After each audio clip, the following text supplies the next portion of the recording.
हज़रत बायजीद बिस्तामी बिस्ताम में रहते थे। बचपन में ही अल्लाह की मार्फत हासिल करने के लिए उन्होंने माँ से इजाज़त हासिल करके घर छोड़ दिया था और तकरीबन 30 सालों तक वो जंगल बियाबानों में अल्लाह की मार्फत हासिल करने के लिए घूमते रहे।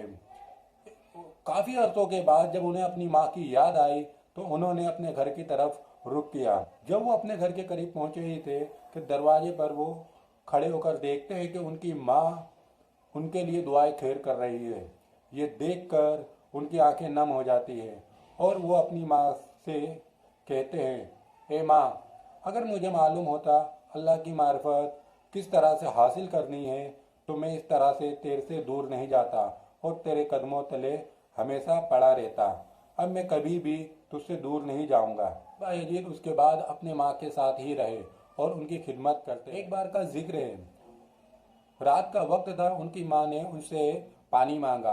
बायजीद ने जब सुराही देखी तो सुराही में पानी नहीं था, न ही मटकों में पानी था। वो फौरन ही नदी की तरफ चल दिए पानी लेने के लिए। इस बीच में काफ़ी वक्त गुजर गया और उनकी माँ को नींद आ गई। जब वो वापस आए तो उन्होंने देखा कि माँ तो सो रही है। वो वहीं खड़े रहे और काफ़ी देर तक इंतज़ार करते रहे।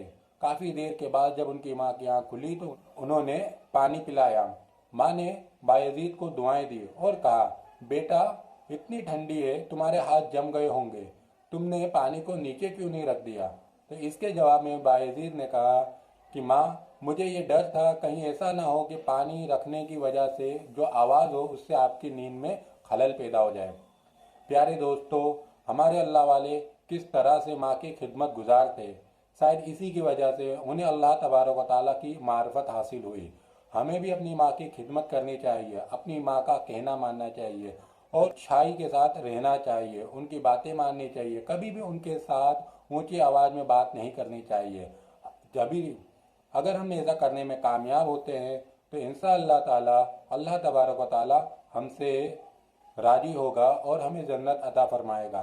शायद इसीलिए तो अल्लाह तबारक व तआला ने माँ के कदमों तले जन्नत रखी है, ताकि हम उसकी सेवा, उसकी खिदमत करके अल्लाह की जन्नत को हासिल कर सकें।